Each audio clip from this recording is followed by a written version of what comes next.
Shabbat Shalom.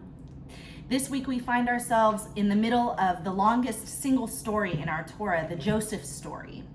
And Joseph's narrative is the next in a long line of stories about sibling rivalry and the impact of favoritism and family conflict.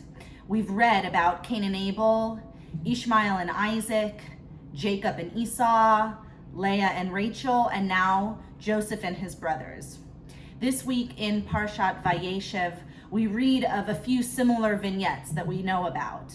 Jacob gifts Joseph the coat of many colors, leading to his brother's deep-seated jealousy. Joseph interprets his brother's dreams that foretell how he will overpower them. His brothers throw him in a pit and sell him to traveling Ishmaelites.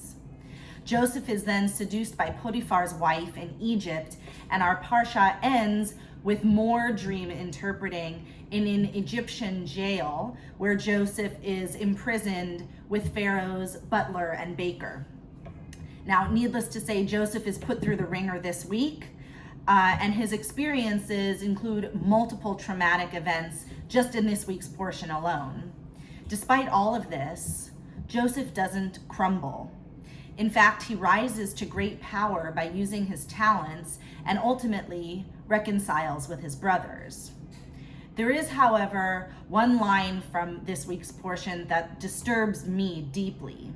Among the other not so great parts of the Joseph story, we read this week that after Joseph's brothers decide not to kill him, but rather to throw him into a pit and sell him into slavery, the text says, quote, "They sat down to eat a meal together." Did they hear his cries? Could they see him struggling? How could they eat at a time like this after what they had just done? Once again, we have a Torah story that depicts deeply flawed characters.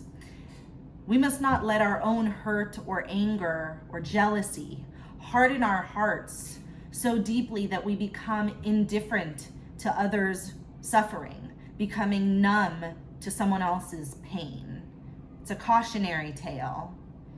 Joseph is the model for resolving family conflict and ultimate forgiveness. His story teaches us a great deal about patience and resilience, compassion, and reconciliation. I hope that as we all enter the holiday season, which can be potentially fraught with family stresses, we take a page out of Joseph's book and remember what truly matters: resolving conflict and finding resolution that can lead to healing and joy. Shabbat Shalom.